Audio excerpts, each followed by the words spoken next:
If she wasn't 9.5 feet, she wasn't an inch.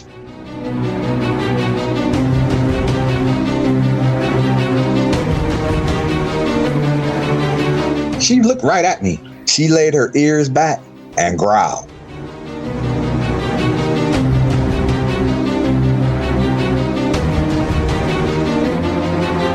I've seen a monster. I've seen a monster. A werewolf.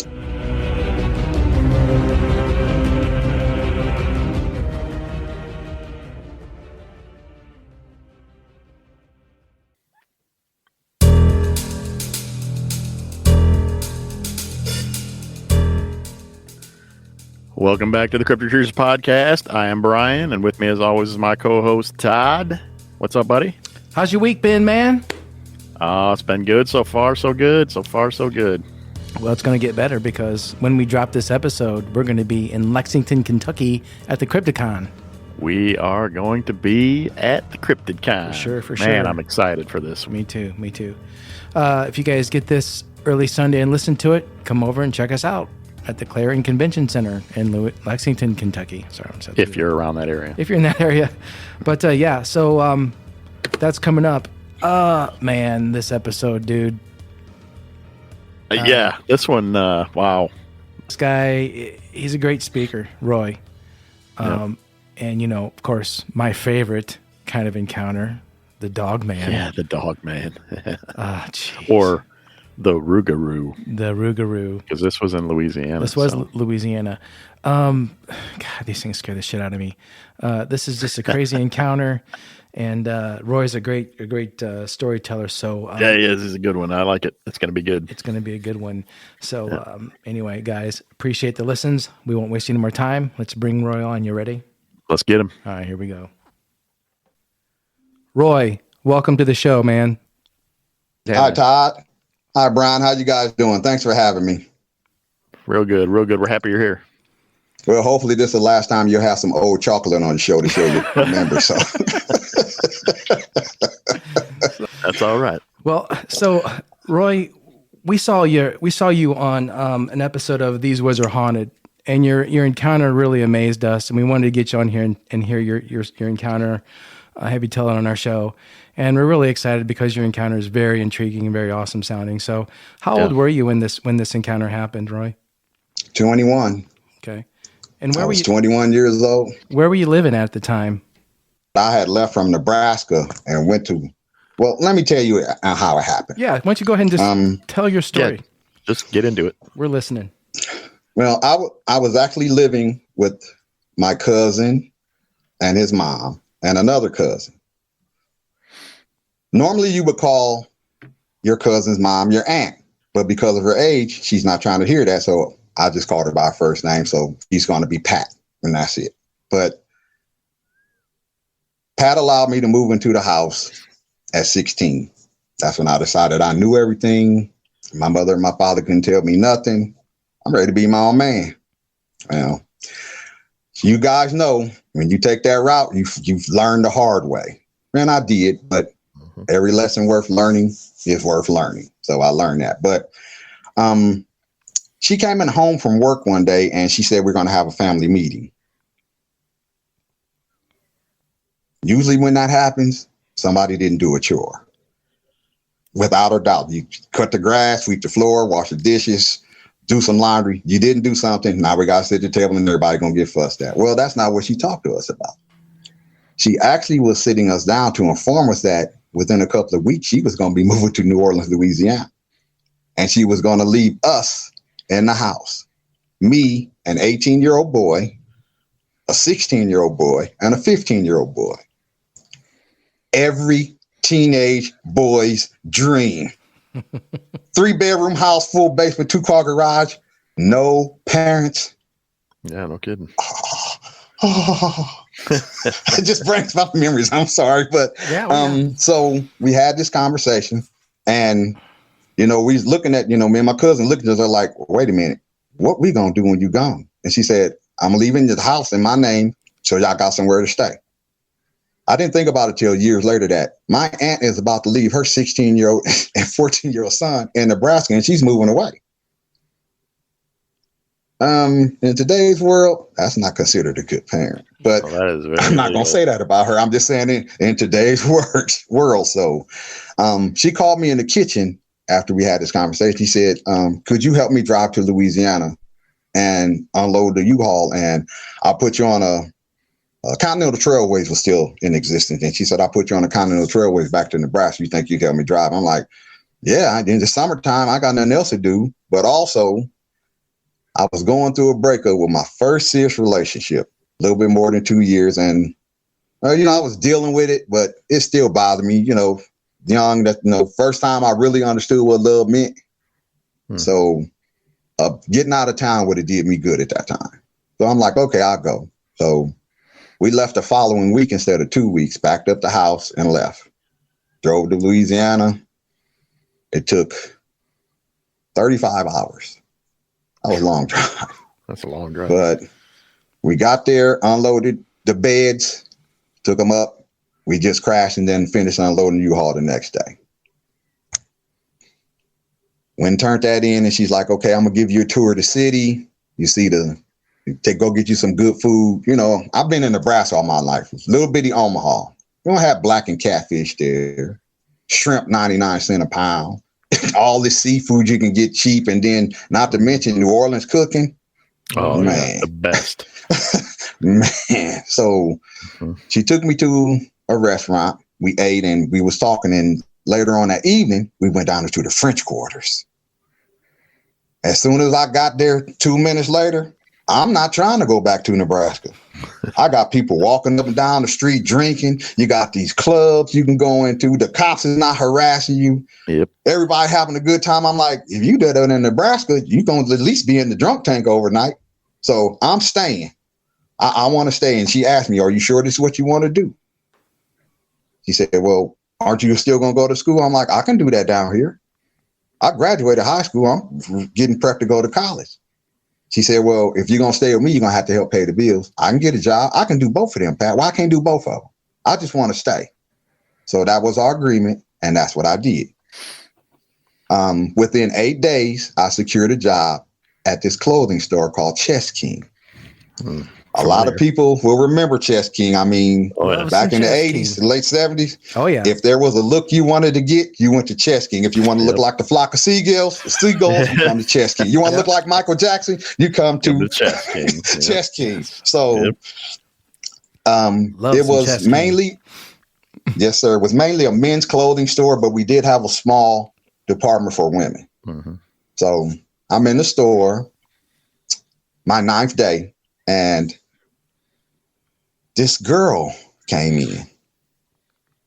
Now, I'm looking at her, hanging, restocking the shelves, putting clothes up, and I've looked at her again, and, well, it's been a while since I had a girlfriend, and when she came in, I'm going to tell you right now, she had everything that Uncle John needed. Everything. So I'm standing there looking at her like, okay, you need to come up with a plan. Well, how are you going to approach her? Because I'm at work. I haven't worked there that long. But even back then, sexual harassment could get you fired, whether it was with a coworker or a customer. So I got to think of the right way to approach her. So I just walked over to her, asked her how she was doing, and she needed some help. She told me no, she was okay. And as I walked away, she said, well, do you have any more Z-shirts in different colors? I said, let me go on the back up. I went back there. We had 4 more colors. I brought color of each shirt out and held them out so she could see them. And she decided she was going to get 2 other ones from the back. And she bought, I believe she bought a skirt, or was it slacks? It was one of the 2, but she bought some bottoms too. So I'm standing there talking to her, and I asked her what her name was. She told me, and I'm like, well, I'm new in town and I ain't got nobody to show me around. I don't know nobody down here. Think you could like to go out on a date with me? Give me a tour of the city. And she's like, she looked me up and down for a minute. You know how women gonna take their time and they look at you like, is he worth it? Yeah. Is he worth it? Is it gonna be worth my time? So she did that for a few seconds. She said, yeah, I'll go out with you. I said, all right. Why don't you let me get that telephone number? She looked at me and then she looked down the floor, and I'm like, I'm thinking to myself, I know I checked both her hands for rings. So I know she's not married, or maybe it's in the cleaners, or maybe she just got married, don't have one. But I didn't see a ring, so I normally assumed she wasn't married. And she told me, no, I'm not married. I'm like, well, I can't have the number. I said, okay, then give me your address then. I'll just come and get you. Well, I can't give you that either. Wait a minute, what? You gonna go out with me, but where are we gonna meet? How am I gonna come and get you? You know, how am I supposed to do this? She said, well, there's a park about 2 blocks from my house. Meet me there. Just be there at 7 o'clock. I said, you gonna be there for real? She said, I'll be there. I said, okay. So she gave me the name of the park. And my boss the whole time is standing behind the counter just watching this because nobody else is in the store. And she's looking at me, and I'm every now and again, I'm looking over at her like, do I need to, cut this short, or am I okay? And she said, wrap it up, wrap it up, Roy. So we talked for approximately 10 minutes. And I said, okay, I'll meet you at the park. I'll see you Friday. This was on a Wednesday. It was July 7th, 1981. It was on a Wednesday. I walked her to the door and held the door open for her. When I opened the door, the angle of the sun was coming at an angle, so it would come into both of the main windows and then the door. So when she went out, she was in sunlight, and she turned around to tell me bye. Just as she spun, I was looking at her, but she already had some beautiful eyes. They were like hazel and green with little gold flecks in the pupil, iris. I'm sorry, the iris. And when she turned, I thought I was imagining it for just a hot second. But then I'm like, I ain't never seen eyes like that in my life. She got some gorgeous ass eyes. And around her pupil, there was just like a gold ring, just a slight gold ring, but it was only because the sun hit at the angle. When she turned her face like that, completely out of sun, it was just her eyes again. So I'm like, wow, now you got some gorgeous eyes. I really got to get to know you. Now I got to find out what your secret is. That's what I'm thinking to myself, girl. I say that. So she left the store. I walked over and talked to my boss, and I said, where's this park at? And before she even answered, she said, you pretty slick. You know that? I said, what does that mean? She said, I listened to everything you said to that girl. She said, you're pretty slick to be so young. I'm like, well, one day when I grow up, I want to be a wordsmith. And she kind of, I want to be a wordsmith. And that's what I have been spent a lot of my life becoming, a wordsmith. But it's just because I like learning one new thing every day. And I never want to be in a conversation where somebody's talking and they're using words that I can't comprehend. That drives me crazy. So I started learning, reading the dictionary 3 times from cover to cover. I'm fluent in my stuff. And then when I went to school, English literature was my major. So I'm working on being a wordsmith. So wow. My boss gives me directions after she get done ribbing me about how smooth I was. And, she drew a map for me. I used to have that thing, but I actually think when I moved in 1984 or 1985 that I left it in a box. But I thought I still had it. I went through my journal. If I had it, I would have pulled it out. But she drew this map and showed me exactly how to get to the park. It was up in Metairie, Louisiana. That's about 22 miles from where I'm at. Right.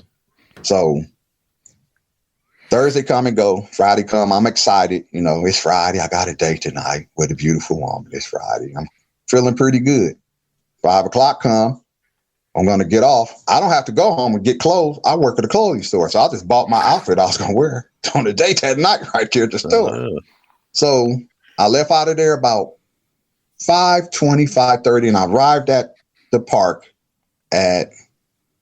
it was about 6:54, 6:55, maybe 6:56. But I know I was early, and I walked in the park, and it was a good sized park, not huge. But if you got 100 people in there, they would be looking for elbow room.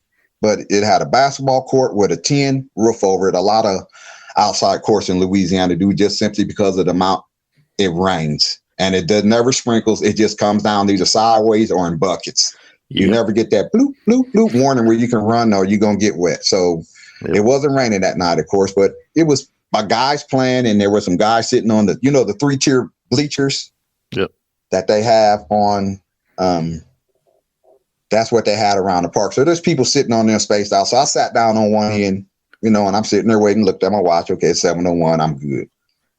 This guy gets up and walks over to me and just start talking to me. He said, hey, man, how you doing? Like, I'm doing all right, man. How you doing? He's like, you want to play some basketball? And I kind of looked at what I'm wearing and looking at him like, no, man, I'm not dressed to play basketball. He's like, oh, what you doing here? I said, I'm here to meet somebody. Oh, who was that? Stop right there. Total stranger gets up and walks over to me and start talking to me. And then you start asking me about my personal business. So I just looked at him and said, well, when she get here, if you know her, you see her, you'll know exactly who I'm here to meet. So let's just do it like this. He said, oh, okay, man. He said, well, my name is Herman, by the way. I said, okay, my name is Stub. I gave him my street name. I don't know this dude. I'm not about to tell him my name is Roy right then. Mm-hmm. It's just the way things were with me back then. I'm not saying that were the times. It was just me like that. So these 5 other guys get up and come over and they introduce themselves. And every one of them asked me, hey, man, you want to play basketball? No, I'm not here to play basketball. I'm waiting on somebody. Well, yeah, who's that? When she get here, you'll see. You'll know. Just be patient. Now, it's about 7:15 now.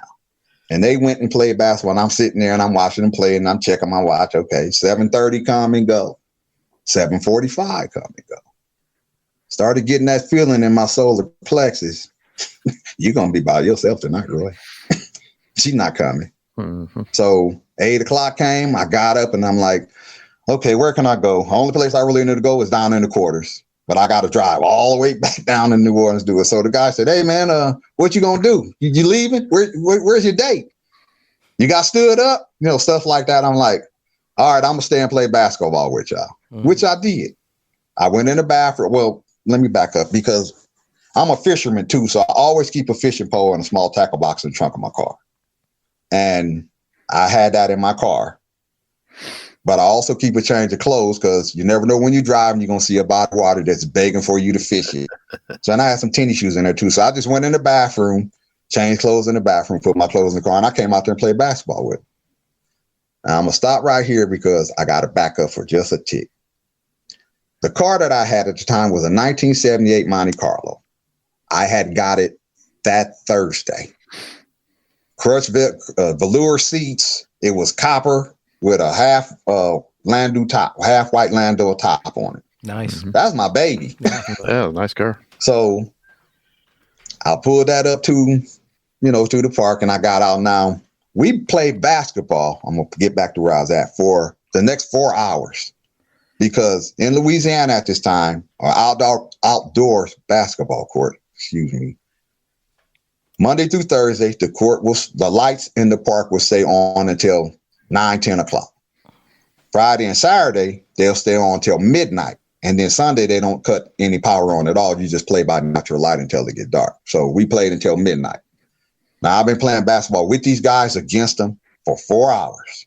I've seen each of them up close by defending them or passing the ball to them because we got light and stuff. So I have a real good picture in my mind of each one of their faces. So 12 o'clock come, the lights just cut off. Click. It's pitch black. Okay, we stopped playing basketball, and I'm like, I've been playing basketball. Then I check with the time. I'm like, it's midnight. I've been playing basketball for 4 hours, drinking this hot park water out of this faucet. I need a cold beer. So I asked him, I'm like, hey, fellas, where's the closest liquor store at? I want a beer. And this one guy named Diamond said, well, hey, we talking about that right now, man. We putting our change together to get us a 12-pack or something. You want to come and go with us? Now, here at this particular point is where I had a decision to make that could have changed my life. I could have lowered my vanity about my car and let these 6 sweaty, little fragrant guys get in my car and we ride around to the liquor store in safety. But because I'm not putting y'all in my car, get my crushed velvet all sweat, and then it's going to dry me hard like a sponge. You're scratching your back. No, that's not happening. So I'm like, okay, I'll walk with y'all. So we exit the park. We exit out the back of the park and enter the street. And you walk down the street till you hit these railroad tracks. Now, on the street, you can see Airline Highway because that's the highway I took getting up there. And it's 2 lanes coming and going. They've since changed the name of that to Airline Road, but it used to be Airline Highway back in the 80s. So we walking out of the park and we hit the tracks. And I'm looking like, why we got to be going this way? It's dark down here. Because why we just didn't go down the street? That's what I'm thinking to myself. I didn't say anything out loud, but once you get on the railroad tracks and you walk across the street, as soon as you get past the sidewalk that's coming down, you know, the sides of the railroad tracks fall away to where you're on a slight incline. You know how railroad tracks are. And to my immediately left, there's 3 buildings. There's a junkyard, a tire shop, and a lumber yard. And behind them, there's that tall chain link fence. They got the 3 strands of barbed wire. I think it's 6 foot, but I know sometimes it could be 8 foot, but it got the 3 strands of barbed wire at the top. That's what ran behind the buildings all the way down. Now, behind each building, almost directly in the center of each building, there's one street light. And it's illuminating just a certain area. So if you're walking down the railroad tracks, when you get up under the light, you're in the light. But before you can get fully up under the second light, you got to walk through this area of gloom. And it's pretty so dark that if you're like 5 or 6, 7 feet away from me, I can see your silhouette clearly because I'm standing in one light and you in the area between, but I'm looking at your silhouette because it's lit up behind you. So I can clearly see your silhouette, but ask me if I can tell, is that Brian standing there or is that Todd? No way. I just know somebody's standing there. Not that that's what happened at that time. I'm just giving you an idea what the lighting was like. So to the right is a field of thistles. And if you don't know what thistles are, they're a plant that starts out like a dandelion. And then they grow in Nebraska. They usually get between 5 and 6 feet tall, and they get that single purple flower on the top. Mm-hmm. But the leaves that it has on it, actually those hypodermic needles that they call thorns, them things can stick you pretty good, man. Mm-hmm. Well, it was a field of them to the right, but because it rained so much in Louisiana, I was up on the railroad tracks, and I was barely able to see over the top of some of these. So I'm engaged in between 7.5 and 8 feet, the top of those thistles. And about 150 yards is how it ran if you're standing facing forward. But if you're standing looking the way the tracks ran, they just went down until it went into the darkness.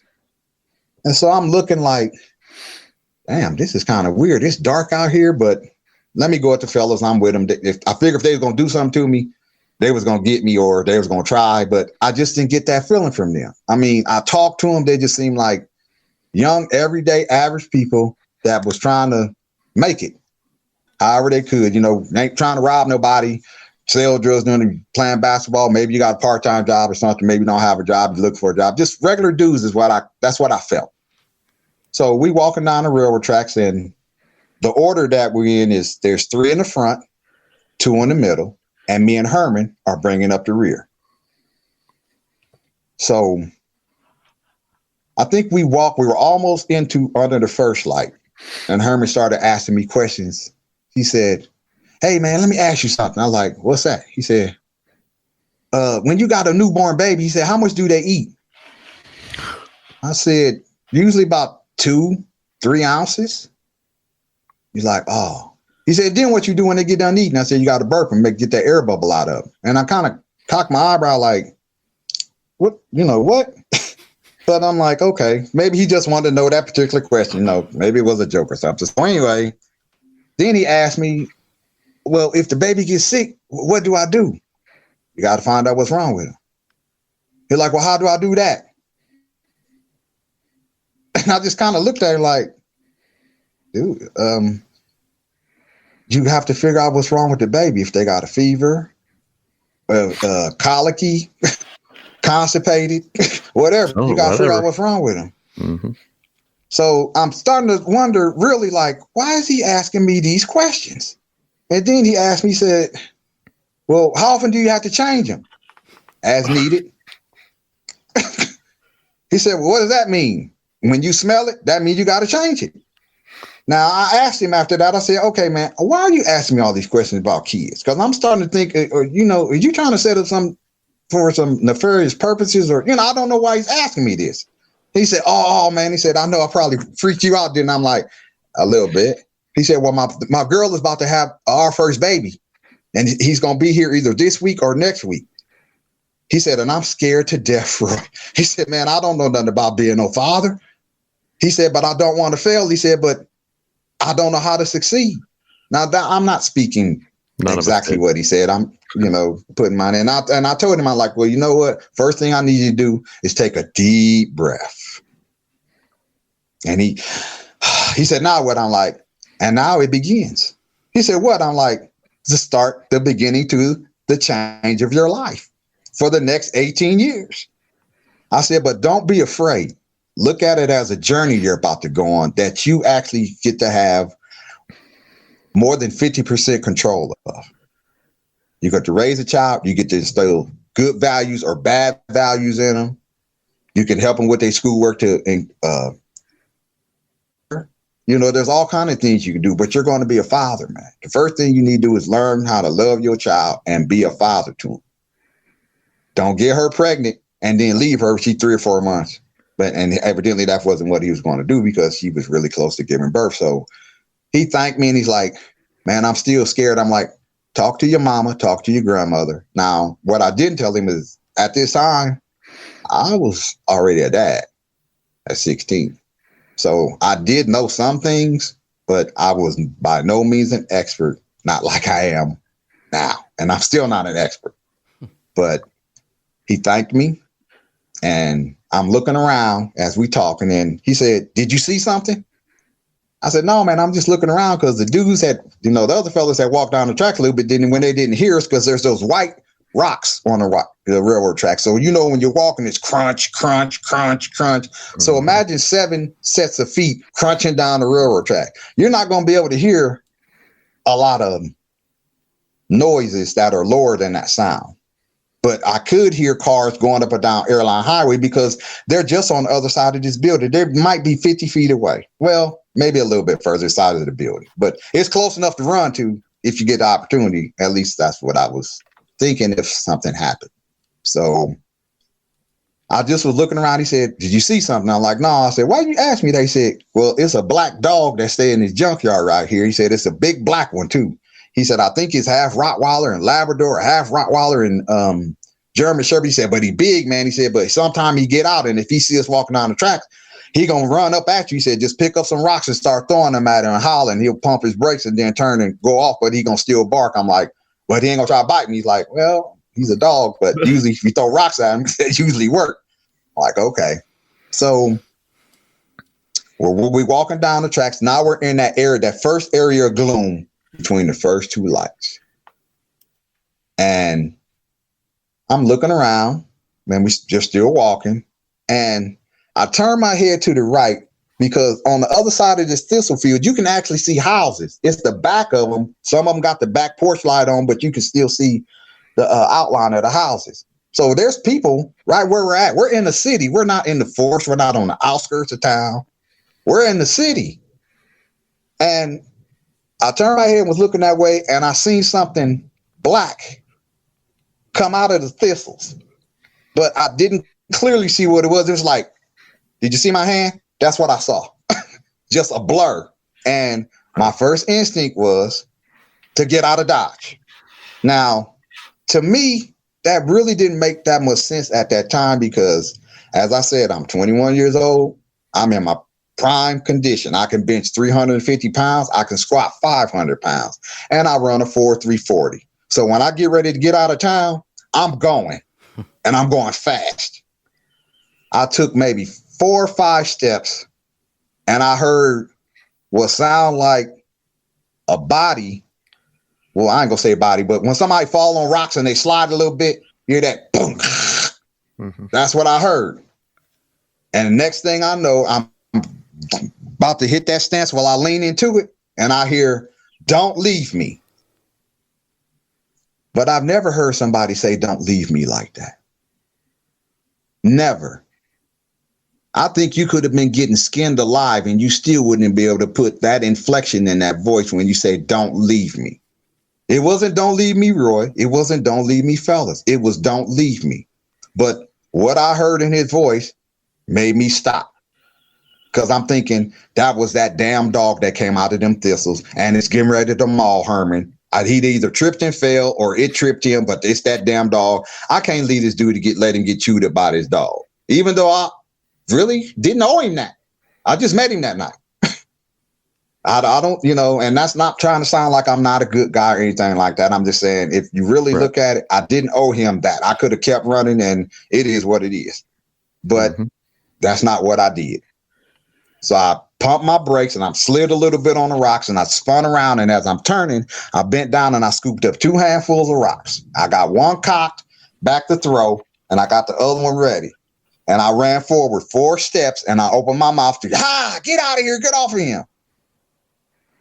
And then I stopped because what I'm looking at is either the biggest dog on the planet or I don't know what the hell I'm looking at. But Herman is laying on his back, propped up on his elbows, and he's looking up like that. He's not screaming. He's not struggling. He's not doing anything. Excuse the terminology I'm about to use right now, but for all intents and purposes, the look that was on his face was he looked like the village idiot. Mouth open, eyes just bugged out, and he just... Now, I couldn't see him at this time because of the angle of his face. I'm standing behind him. I didn't see this until later. But this thing is on top of him. It's not biting him. It's not clawing him. It's not doing anything. It's just looking him in his face. And it actually took, imagine this is the snout, okay? Then the snout down like that, you can lean in closer to whatever you're looking at. She was approximately 6 to 8 inches away from his face. And I didn't know it was a female at this time. I didn't even know what I was looking at other than a dog. But I'm like, that ain't no damn dog. What the hell is that? Now, when I started running, just like in the cartoons, when you hear somebody behind you start running, rather than turn around and look to see what they're running from, you gonna run with them and ask them, what you running from, man? What we running from? So they had started running, but I guess when they heard me, when Herman yelled or they heard me stop, they stopped too, but they were a little bit further down the tracks. And when they turned around, I don't know if they started coming back right then or shortly after that, but they started, what is that? What the F is that? What the blank is that, man? What is it doing to her? What is that? They calling. I'm standing here looking at it because I can't answer your question. I don't know what I'm looking at.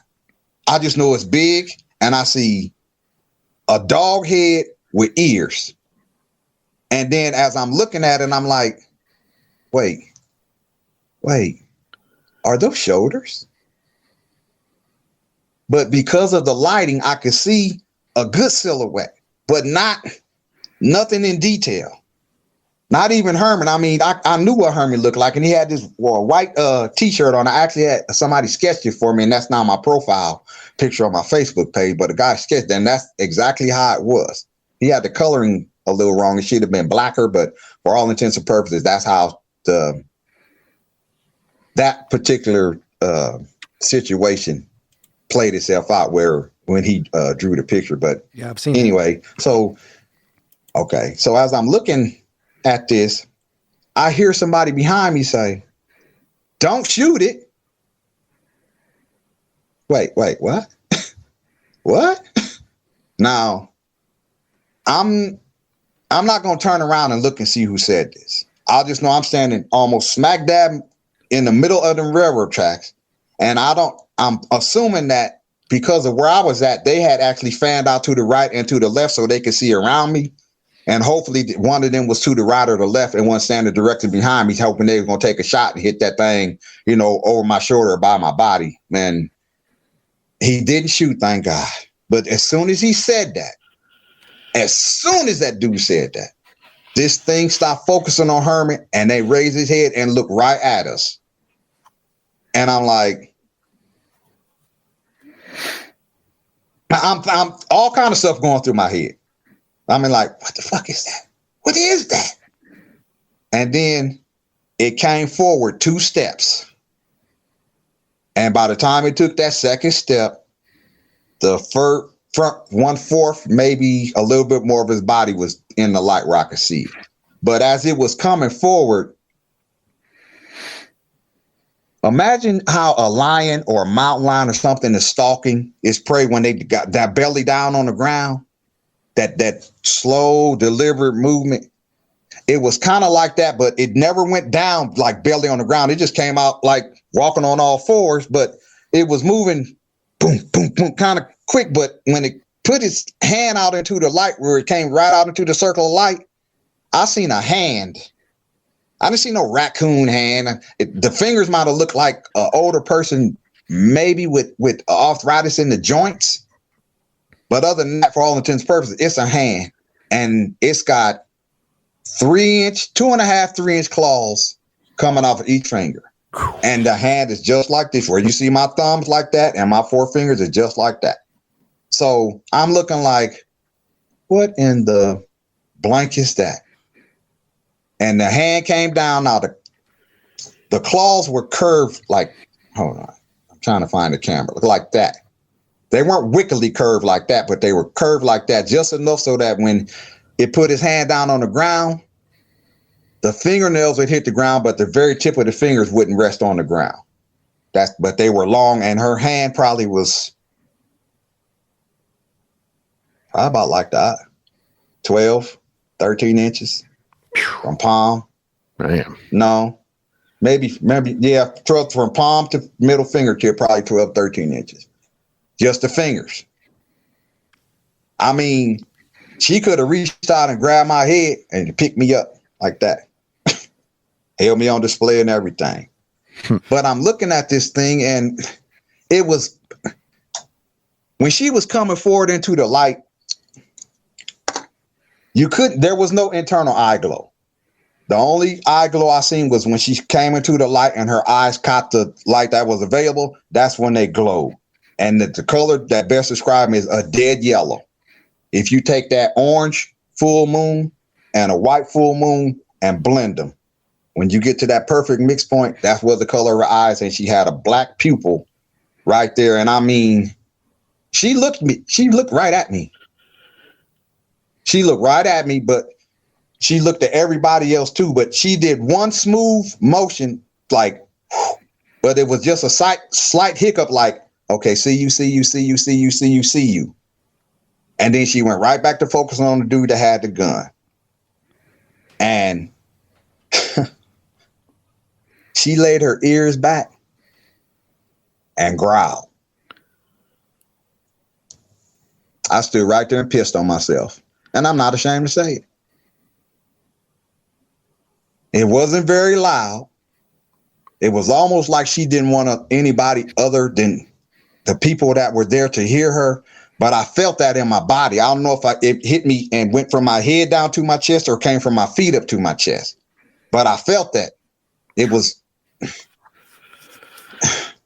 Wow. I don't know if it was infrasound, but these things can move some air by not putting a whole lot of effort into it. I mean, it was like, and then you add about 8, 9 octaves of that, and then you can actually feel it hit you. Well, like I said, I urinated on myself, and that's when I started thinking, you getting ready to die. You getting ready to die, dude. And it's not going to be a pleasant death. You're going to feel every bite, every shred, every rip. It's a wrap, Roy. Why I'm still here is anybody's guess, but I was 110% sure that was going to be the night I died, July 9th, 1981. And it was not a full moon. So I'm looking at this thing. She's looking at us. The dudes are steady hollering and stuff. And I'm starting to think, okay, all these thoughts going through my head. How the hell do I get out of this? I'm going to die. How the hell do I get out of this? I'm going to die. How the hell do I get out of this? I'm going to die. I'm at a heightened sense right now. That's what I'm thinking. Thoughts just coming and going like that. And you discard them just as fast as they come because it's got to be perfect if you're going to survive. The only thing I could think to do was if I could make it to that fence and get up to the top of it, I'm going to get chewed up on that barbed wire, but that's better than getting chewed up by Dogman or Werewolf. So I'm thinking, okay, you're pretty fast, Roy.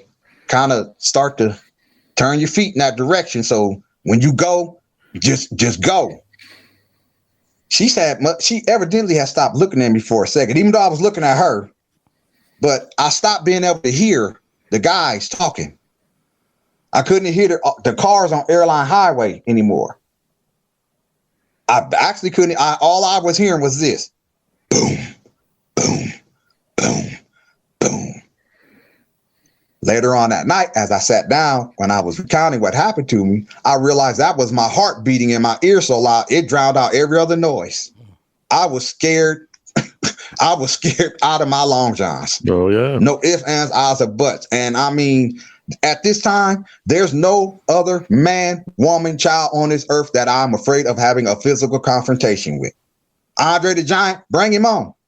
Come get me. You so big, all I gotta do is make your big hindquarters run around for about 3 minutes, then I'm gonna chop you down like the tree you is, because you're gonna be out of breath. Come on, Hulk Hogan. I got 6 bullets in my gun. I ain't scared of you. But that thing right there, there's no way in hell I'm going to try to have any kind of physical confrontation with this thing. So I shuffled my feet, moved the rocks, and she looked at me.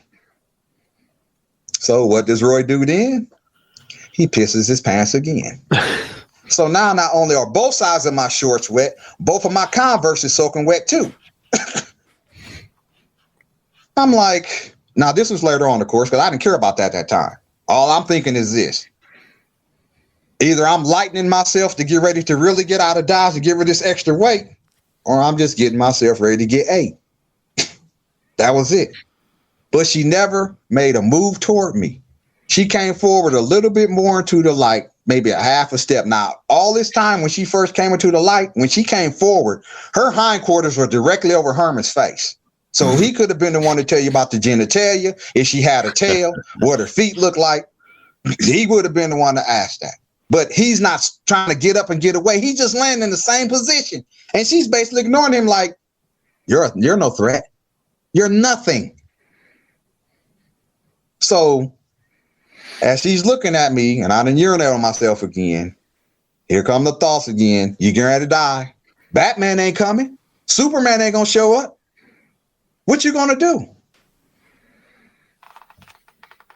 Well, this whole encounter lasted approximately 7 minutes to the best of my guesstimation. And I based that on the time that we arrived at the liquor store. But she did something after that that I'd really like to have some answers to.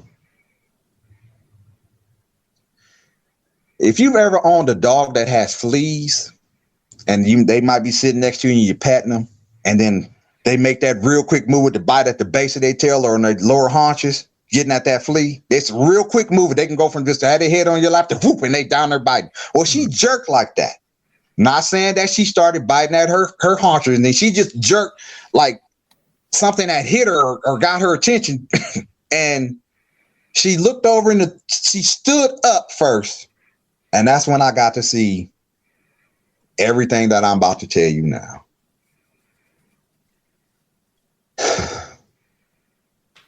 Take your time, Roy. Sorry, give me just. No, you're fine. Give me You're just fine. a minute, cause Yeah, Good, take your time, man. No problem. No problem. Okay, as you guys know, I said I played basketball for 4 hours that night. I've been playing basketball a long time, and I know the standard height of a basketball rim, including NBA, is 10 feet. If she wasn't 9.5 feet, she wasn't an inch. She could have stood on her hind legs and dunked the basketball and had arm room to spare. And I'm looking at this thing, and she was so black that it almost looked like she was sucking the light. The light. She's almost seemed like she was sucking the light out of the air. I mean, you could see her, but imagine looking into like a black hole that's got a head and arms and legs and breast and teeth and that color, man. I don't understand what's going on with them. Why I don't know if it. We'll have a conversation about that another day. I'm not going to get sidetracked, but she had splashes of gray on her coat, but not in a uniform pattern. It would have been more like a quilt work, a patchwork quilt, where you got color here, color here, color here, color here. But, or it could have been just the light hitting her like that. But it looked to me like she just had a splash of gray right here, a splash of gray right there. Not on her arms or her shoulders, but maybe another one down here. And her head, I had said her head was like 24 inches, but some of that was fur, the rough around the edge of his, some of that, but her head was so big, man, but her snout really wasn't that long. It was only probably about that long. Maybe it wasn't just long like the Nubis or the Dogman printed ones you hear about. It was short.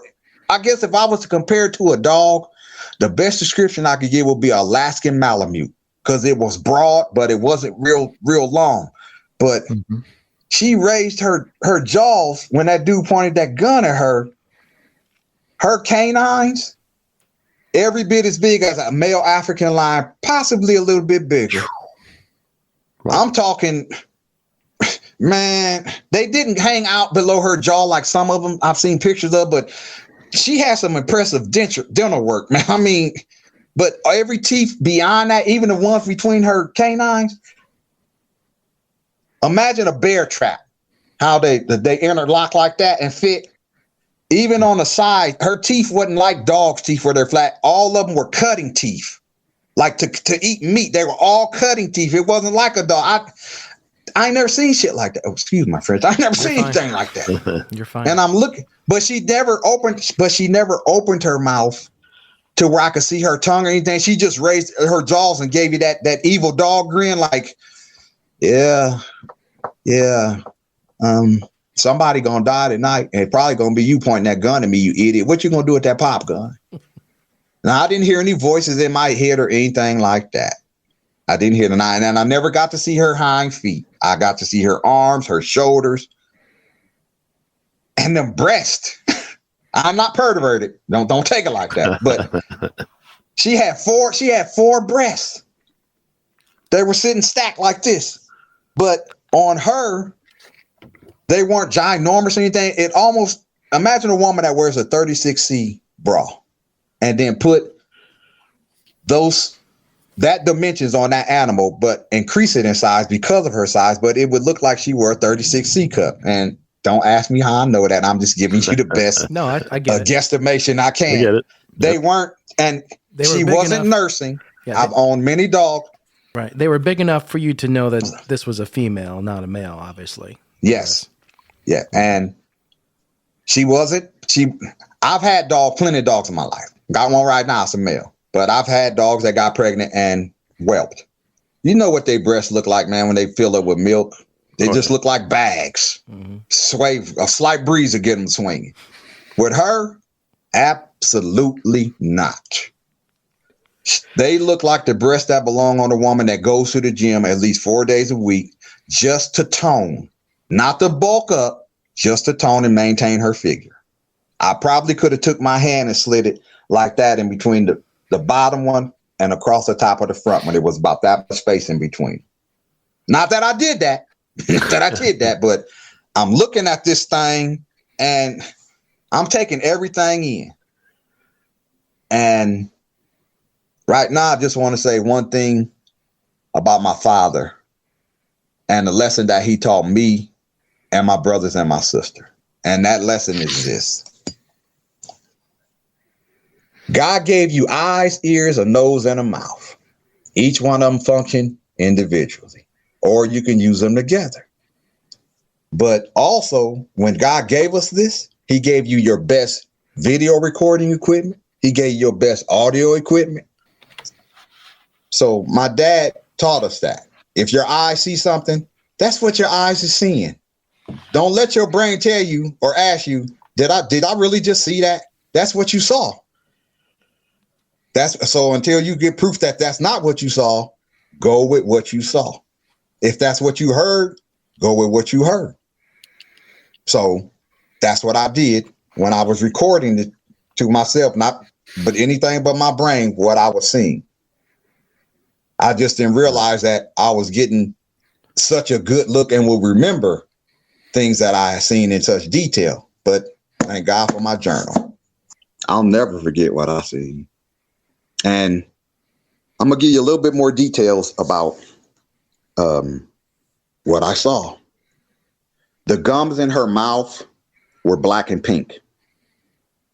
I've seen that before in 2 dogs. One was a child, and I come to find out later on that that dog had cancer. That's why his mouth is that color. But there are some breeds of dogs that their mouths are naturally that color. But that was the color of the gums that I seen when she raised her jaws to look at them. Mm-hmm. Black and pink. I smelled her breath. I heard her breathing. Her breath smelled like she had ate something and then never, ever, ever brushed. Probably that true. was her. I didn't smell wet dog. I didn't smell wet dog or any of these other smells. I didn't smell any of that. It just smelled like a canine that had ate something and never brushed their mouth. It smelled bad, but it wasn't like being by a packing house or anything like that. Mm-hmm. Her breath sounded like. Have you ever stood next to a cow and just listened to it breathe? No, I don't think I have, but Or a bull? I think I know where you're going with this. It's deep. I'm pretty sure now I am, not back then, because I know anything about cryptids or werewolves other than movies and books. But I'm pretty sure if she was running, you would be able to get a real good idea of how she sounded if she was a little bit gassed or had been exerting herself. And she wasn't breathing like that. It was just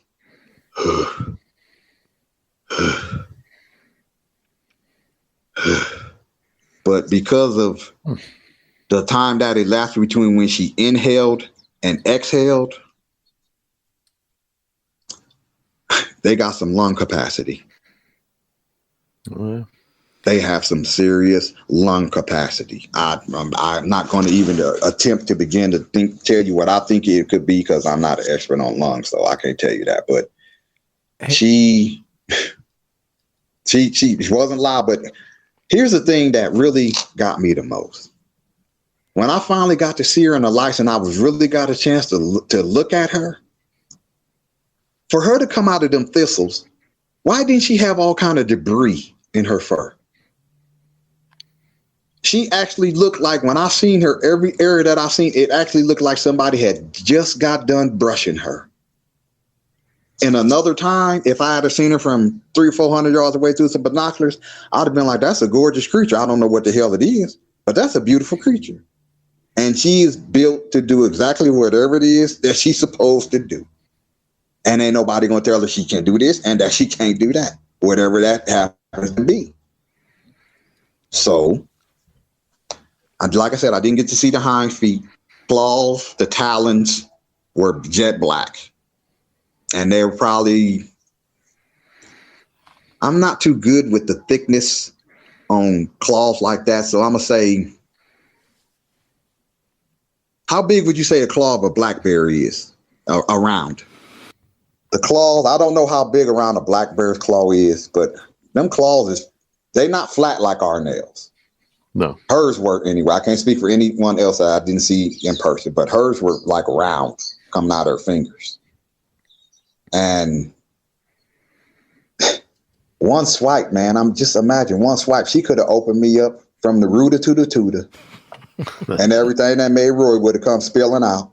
Uh-huh. Everything that made Roy would have come spilling out. And to see something that big and that black and them teeth and them claws and them eyes. I mean, when she looked at me, she looked me dead in my eyes. And it's like, not that I heard a voice or inside my head or audio, but when I was thinking about running to get on that fence, the look she gave me, the best description I can give is, go ahead, run, try it.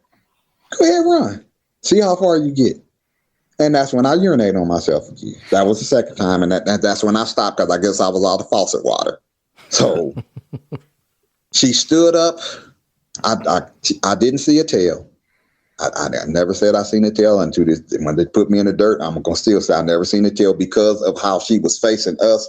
And when she turned her body to look toward the thistles after she twitched, she didn't turn profile. She just turned at the shoulders and looked, but she was focused like, you know, what the hell was that?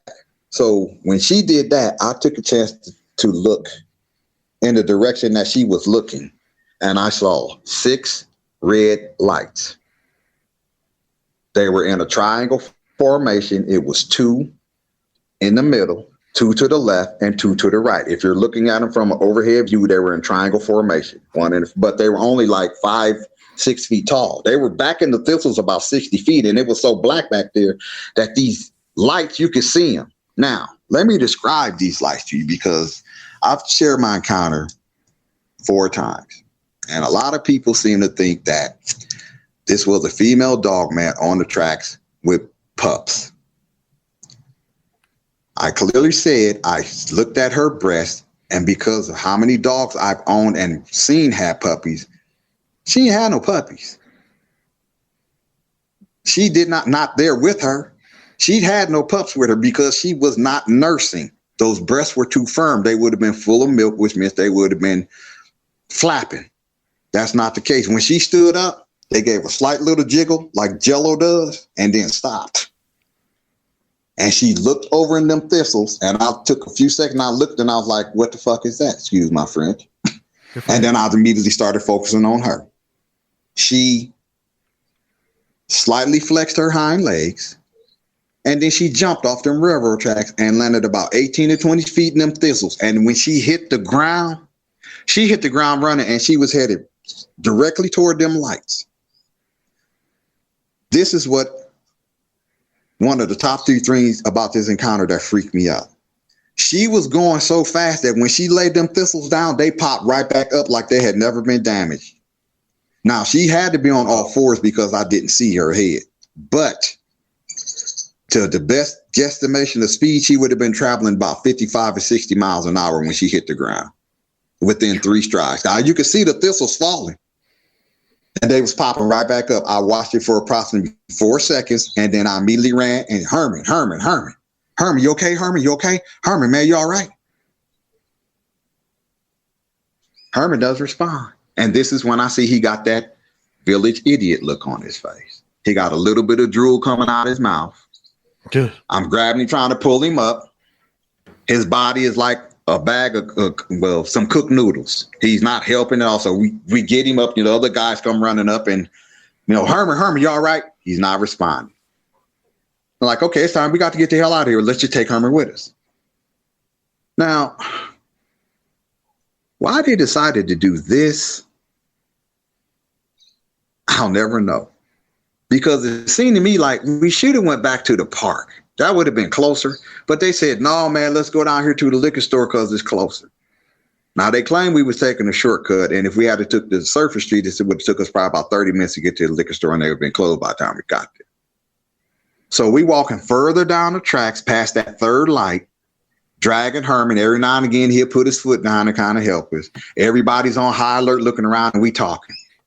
Then they stop, and I'm looking. There's a path that we got to go through cutting through these thistles that they've been traveling up and down for years, the people in the neighborhood, to where they've wore the ground down to dirt. Nothing's growing, so you can walk like 2 abreast and walk through the thistles without worrying about getting stuck. Now, you only got to go through them at that point because you can see the liquor store probably about 25 yards.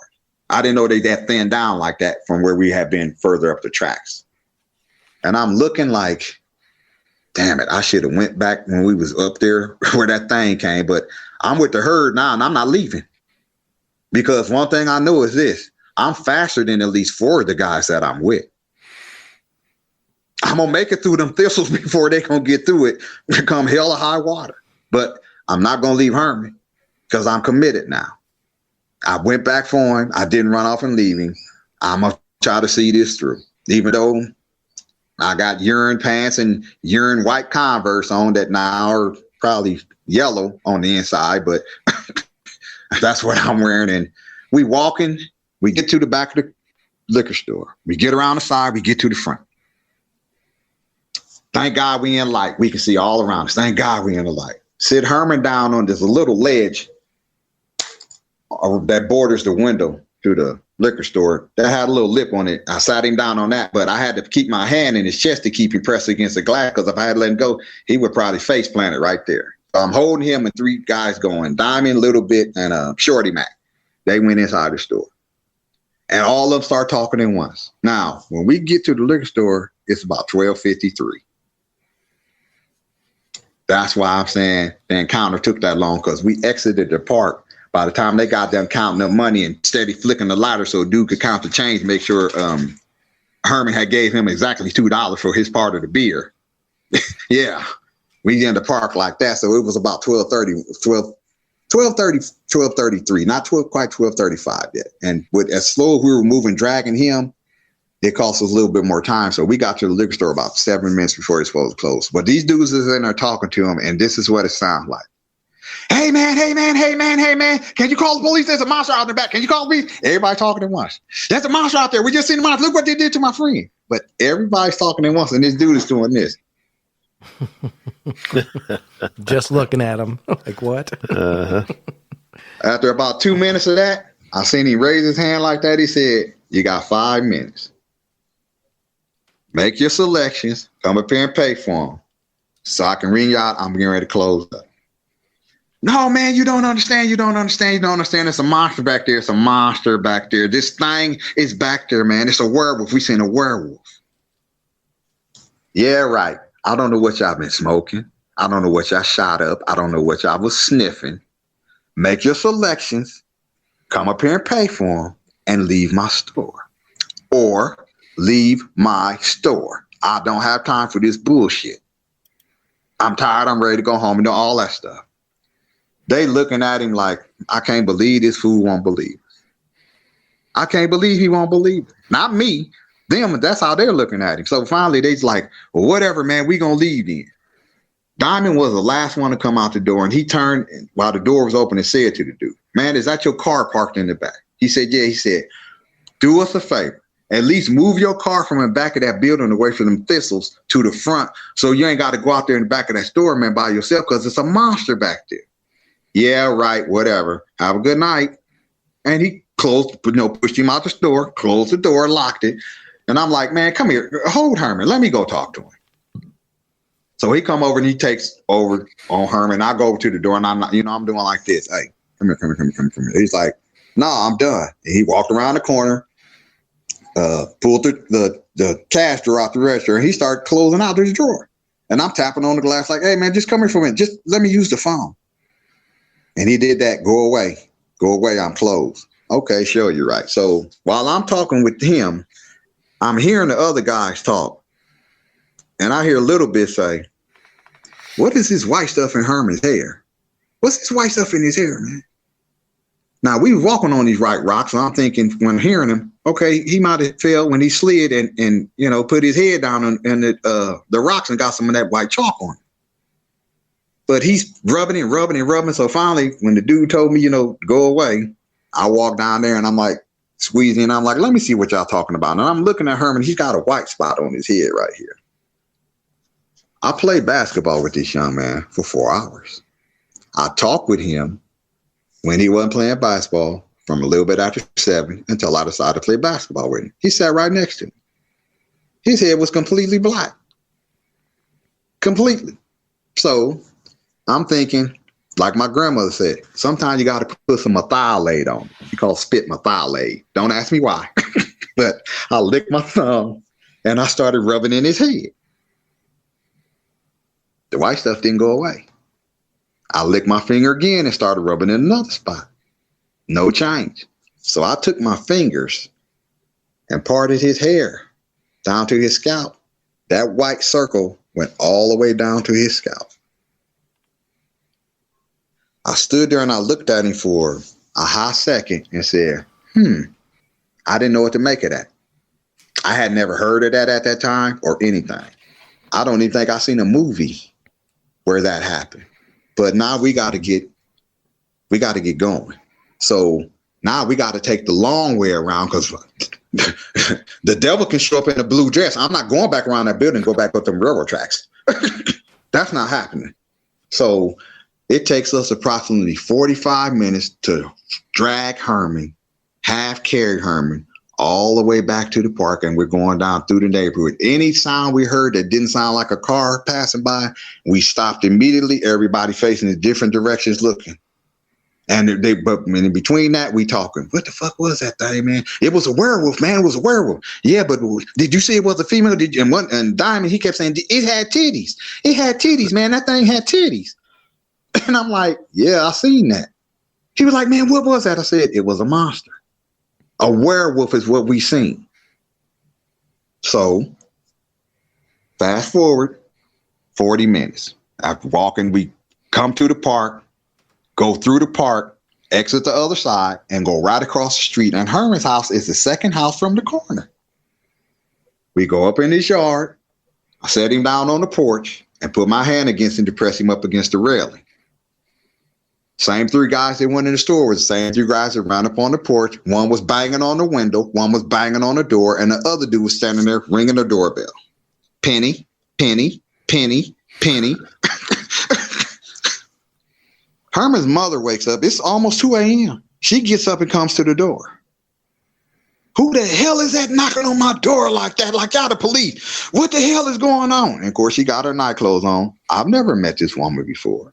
She know all these dudes because evidently they grew up together. So I'm listening to her talk, and she's like, what's going on? And once again, one person can't talk. You got 3 people. Something's wrong with Herman. We seen a monster. Something's wrong with Herman. She's like, wait a minute. What? Slow down. Slow down. What happened? Something's wrong with Herman. There was a monster. She said, a monster? She said, but like, what y'all done did to my baby? Herman, baby. Herman don't respond. She said, I'm talking to you, Herman. I'm looking at her, and she's looking at me like, okay, I don't know who you is, but she didn't say that. She just came over and she came down, and I moved out of the way, and she grabbed me by the shoulder and she said, Herman, baby. And then she kind of shook him a little bit and said, Herman, you better answer me. She moved. She basically let him go and started going up the steps, and I had to step in and push him back for a face planted. And she said, she got up on the porch, and this is what she said. Don't nobody leave. I'm going to call the police. Well, I'm going to find out what y'all did to my baby. As soon as she said that, I grabbed Herman by his arm and eased him back down onto the porch. And I exited her yard, and then I put that 4-3 to work as soon as I got out in the street. And I know I was hauling because 2 houses down, there were 3 people sitting on the porch, and I heard one lady say, what the hell is he running from? I didn't stop. I didn't stop. I ran to my car, popped the trunk open, in front of God and everybody. I stripped off them wet underwear and them wet shorts and them shoes and put on them shorts I had on. I ain't got time to put the drawers on. I just put the shorts on, and we jumped in my car. When I pulled away from that curb, them rear tires were smoking. I busted a Yui right there in the street. I didn't even stop for the stop sign to get on the airline highway. I went straight through it. I almost hit a dude, and I almost got hit because he pulled up next to me and he was giving me a real good piece of his mind. And I didn't care. I need to get home. Now, the reason I left like that is because I had bought a 357 before I left from Nebraska. Just for my own protection. I ain't trying to rob nobody, kill nobody, but if some trouble show up, I want to be prepared. But I didn't buy it from the gun store or the pawn shop. I bought it from Freddie Joe Billy Bob that's standing on the corner. And he assured me that he ain't never killed nobody with this gun. He ain't never robbed nobody with this gun. Right. But he need $100. I'm like, okay, well, I'll tell you what, it ain't gonna never get used for that unless I have to. So I purchased the gun and put it, I had it with me till I got the car, and I just kept it in the trunk of my car. Like a lot of other stupid people do, because the cops pull you over, find that gun in your car, and you can't prove it's yours. Well, Your Honor, yeah, like that. So that's why I had to get the hell out of Dodge, because this is what I know, even at that young age, from dealing with the police as a teenager in Nebraska. If they show up and Herman is in that state, the first thing they're going to think is he's under the influence of some type of drug. They're going to want to know where the drugs came from. Since we were with Herman, okay, where'd you get these drugs from? I don't know. Okay, get them against the wall, put them on the wall, spread them. Right. You go to ask me for my ID, I pull my driver's license out, then you be like, oh, you drive, you got car keys. Ain't nobody else got car. Which one of these cars is yours? Mm-hmm. Let's go down here and check and see if you got something there. You pop that trunk, is that 357? No, I'm going home. So that's what I did. Now, I got home. The first thing I did was I pushed the couch in front of the door. I went in the kitchen, unplugged the refrigerator, and pushed that out into the dining room. I plugged it back in and pushed it up against the couch. I went to the closet. I got my speed loaders down. I loaded 3 of them. I got my Jack Daniels green label down, put the pistol on the table, and I started drinking. I took 2 stiff shots just to get my hands to stop from shaking. And then I got up and I went and got my journal because I was sitting there thinking, I'm like, no, I got to write this down. I got to write this down. Now, a lot of the first pages in there, let's say the language is not suitable for this show because I was in a real bad place. I've seen a monster. I've seen a monster, a werewolf. The one thing my father, my mother, my grandparents looked me in my face, monster's not real, baby. Ain't no real monsters. Ain't no monster in your bed or in the closet. You liar. Unknowingly, of course, unknowingly. I say that with much love and respect because it was unknowingly. But you lied to me because you didn't even know. How close were you to this creature, do you think, when you were at the closest spot? When I initially ran forward to save Herman, it would have been approximately 10 feet. Wow. When she came forward, 6 or 7 feet. Wow. I tell you, I got a real good look at this thing, man. She got whiskers. I got a real good look at her. Yeah, you definitely described and answered all the questions I had for you with the description. That gave me some goosebumps too. A couple spots. Oh yeah, a couple of them. Yeah, for sure, man. Me too. That's an amazing story. What do you think? What do you think those lights were? Think those were eyes? Well, at the time this happened, I'm just thinking that they lights that were in a weird ass place. That's all I'm thinking. I'm not thinking I don't know anything about this government conspiracy about breeding facilities and portals and the UFO. Oh, I didn't know anything about any of that. Right. So all I'm thinking is, why the hell was this 6 red lights over there? 2010, I buried my father. I had a conversation with him in 2009 where I finally told him what happened to me. Actually, yeah, I finally told him what happened to me. Surprise, surprise. My dad didn't interrupt me. He didn't ask me any questions. The only thing he said was this: I believe you, son, simply because I raised you. He said, well, I don't raise my boys to lie. A man says what's on his mind. If you're wrong, you deal with the consequences of your actions. If you're right, you get your reward. But a man says what's on his mind and you don't lie. Because all you got to keep up with that one lie for the rest of the time you know that person. And that's a second job. Who the hell got time for that? Yeah. So he said, I know you're not lying to me. He said, no, I wasn't there. He said, but what really convinced me was when you told me, your father, that you pissed on yourself twice as a grown man. I said, that's the only thing. He said, we not peers like that. Once you potty train, you go to the bathroom. Right. Yeah. He said, so whatever you seen had to scare the devil out of you. He said, and I'm so glad you didn't die. But there's something that I left out. And this is why I myself think that girl that came into Chess King showed up on them tracks. That was my next question. Because when she stood up and looked over to the right in them thistles, just as I've said before, and I'm going to always say, I'll never be 100% correct, but I am about 95 on what I seen. She had a gold hoop earring in her left ear. That would have been approximately. You ever seen the earrings the ladies used to wear back in the 70s? They had a big afro, them big ass damn hoop. Oh yeah. It was like that, but in her ear, it wasn't that big because of the size of her head. It looked like it might have been about that big. You're telling me that now I'm not 100% sure because when she turned her head, it was just a quick flash. But for me to see yellow, that would indicate to me gold. And from the shape that I could see in that, it looked round to be. Now, I had to talk to people many times since I gave my counter. Somebody said, what if it was a yellow tag? Okay, I'm willing to accept that. Tags don't, does a tag have a one certain shape? Or do they have a variety of shapes? Right. Depending on what you're tagging.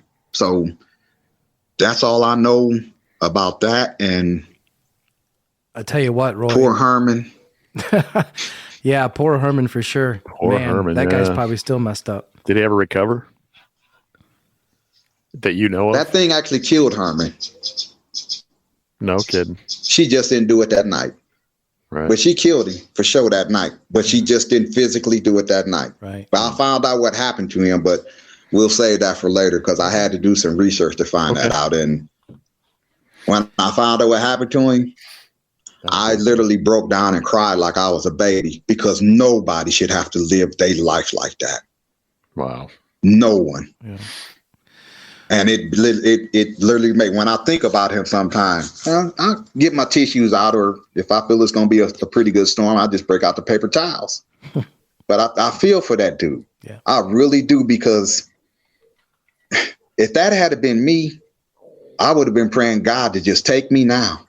Just take me now. Just pull my soul out my body. You can leave the carcass for that monster. Just take my soul out my body so it don't get that. Mm-hmm. I've never seen anything like that in my life. Now, I've seen some videos and some pictures some people have shared with me of some stuff that, well, let's just say I was glad I was at home when I was looking at it on my phone or the computer rather than standing on their property looking at what they were looking at. That's amazing stuff, man. So much to cover and talk with you about. We could talk on and on about this. We definitely would like to get you back on and go over that journal with you sometime in the future here. But before we wrap it up, what do you think?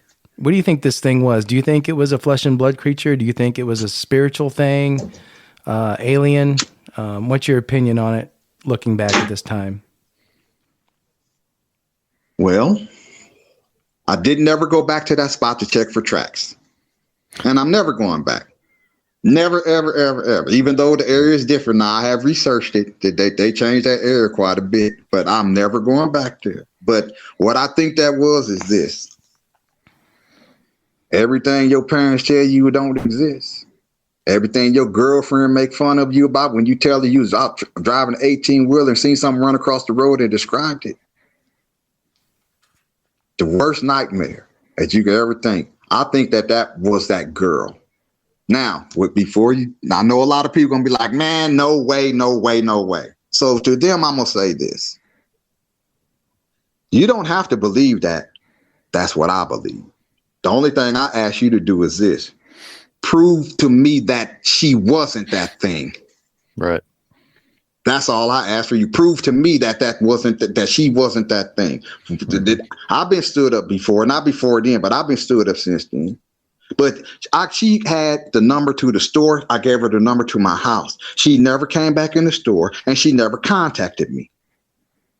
Now, if it was something that happened and she truly couldn't make it, she gonna call if she was interested in going out on a date with me. But my thing is, why play games? Well, you know how women gonna do. Now, I'm not saying all women. Some women play games. Yeah, we can go out. That's the last time I'm see that dude. I ain't gonna see him no more. So just tell me that. But people is gonna do what they gonna do. So, based upon the reason I say, let me say this real quick. The reason I say that I believe that. One of the reasons I believe that was her. Look at these cases of demonic possession and what a demon is supposed to be able to make a human body do. Yeah. The contortions, the spinning, the twisting. A human being can't do that on their own. Even these great contortionists can't do that. So when people say, I just can't imagine a person going from being a human being and then changing into a creature. I'm in Arizona. We got skinwalkers here. We got supposed to have dogmen up north. I've talked to for a few people here that tell me, Native Americans, this is real. You can make a deal with the devil, which is basically what a shaman does to get power to become a skinwalker. So if he's making a deal with the devil, is that not allowing him to allow a demon to take possession of his body to give him that power so that he can change? But yet he's using that person's body to physically change into that creature. Right. I don't know how it works, but imagine a 120-pound woman picking up a pickup truck that then fell off a jack on her husband. But she can't do that under any normal circumstances. That's a chemical change that takes place within the body for you to reach that, tap into that hidden strength. Right. So we could talk about this on and on. I got some rebuttals for them, but I'm not going to get into that tonight. But well, let's give it be another hour and a half show. Let's do this. Let's give our listeners a break on this episode. It was really awesome stuff, and let's get you back on and talk about some more stuff down the road here. How's that sound? Anytime you want to have me on. All right, man. Well, but can I do one thing before we go? Can I do one thing? What I'm asking you is, can I announce my group? I'm starting my group on. Absolutely. Now. What are you doing? Okay. I'm actually started back R&B's Cryptic Confessions. Anybody that would like to join, I'd love to have you over. I'll try to be the best alpha I can be. Hopefully I can be half as entertaining as Todd and Brian. No, I'm new to it, but if you'd like to come over and join my group and make it grow again, I got some guests lined up to do some live interviews, and I'm actually went out and started doing some field investigating myself. So awesome. You guys want to come and hey, why don't you have us on? Yeah, I'd love to have you. Okay, we'll do it. We'll do it. Most definitely. Why don't we do the second? Why don't we do the second episode where you interview us and you can talk about that stuff too, and we can chime in. Yeah, we'll put it on your show too. Hell yeah. We'll make it a double show. Holy jumped up bald head Jesus Palomino coming in a Honda. You guys really gonna do that? Hell yeah. Yeah, we love doing that. It's a deal. Right. It's a deal. Thank you so much. Thank you. You just stay in touch with us. We'll figure this out. Yeah. Stay in touch. But anyway, I'm not going anywhere. I'm not going anywhere. I'll be here when you get back. Right on. Well, awesome. Roy, we appreciate you coming on, man, and telling us stuff. This is a great episode. And once again, we thank you so much, man. Yeah, we appreciate it. Thank you guys for having me. You guys stay healthy, stay safe, and watch out for the idiots because they're actually more dangerous than these cryptids now. I believe you. And Roy, as far as your thoughts pattern go, anything's possible. You know, these people have to have an open mind. Anything's possible. So that's right. All right, brother. Good talking with you. We'll be in touch. Yeah, man. All right. Thank you. All right, buddy. You take care. Yeah, we're gonna check your group out too. All right. Yes, sir. You guys have a great night. Okay. All right, Roy. You too. See you, bud. Thanks. All right. Holy cow. That's all I got to say. Yeah. That was intense. First of all, I don't know. We got to get Roy back on because I want to know what happened to Herman. Yeah, we're definitely going to get him back on to hear the rest of that. Yeah. Actually, we're going to go on his show, right? Hopefully. Oh, yeah, we are. Yep. Maybe. Yep. He's going to start his own little thing, and we're going to go on. He does. We'll throw it out there for you guys. R&B Cryptic Confessions. Check him out. Yep. But yeah, maybe he'll bring us on and we can be a guest on his show and talk more about that stuff in his journal. Yeah, that'd be awesome. I'm ready to be a guest on somebody's show. I want someone to ask me questions. I know. How come nobody ever invites us? Well, that's not true. We have been invited. We have. We got to get on those. Yep. We've never seen anything per se, but we know some stuff. No, but we know stuff. We can talk about things. That's right. I mean, Bigfoot, Dogman. We're not totally. Jersey Devils, Lizard Man. Yeah. Ghosts and whatnot. The Loch Ness Monster. I saw a video about a Loch Ness Monster. Faves. Man, I don't know why I don't save these things. I saw this video of this thing breaching water. I think it was probably Photoshop, but man, I tell you what, if it wasn't, it was the real deal. Actually, I think it's on YouTube. You know what I'm talking about? Yeah, I did see it. I didn't watch it. But its tail was kind of like a dolphin at the end. Did you see that? No, I didn't watch it. I just saw the preview thing. I was working, so I didn't watch it. Yeah, me too. So work. Yeah. Works for chumps. Right. Give a shout out to our listeners. We are growing. Thanks everyone. We appreciate all around the world. All around the world. Right. Couldn't do this without you. And we love doing this. So keep it up. Share our podcast with your friends and family. Anybody who wants to check us out. And keep on listening. We appreciate it. Word of mouth is our biggest advertiser. Absolutely. So. And if you know anybody who's had an encounter, or if you had one yourself, get a hold of us on Facebook, Twitter, email us at info@cryptidcreatures.co.com. Instagram. Yep. We're out there. So check us out. Like I said, we are everywhere you want to be. Everywhere. Brian, thanks again for hanging out with me, man. Yeah, man. It's always fun. All right. Can't wait to hang out with you at the show. And Lexington, Kentucky. All right, brother. We'll talk soon. Yep. See ya. See ya.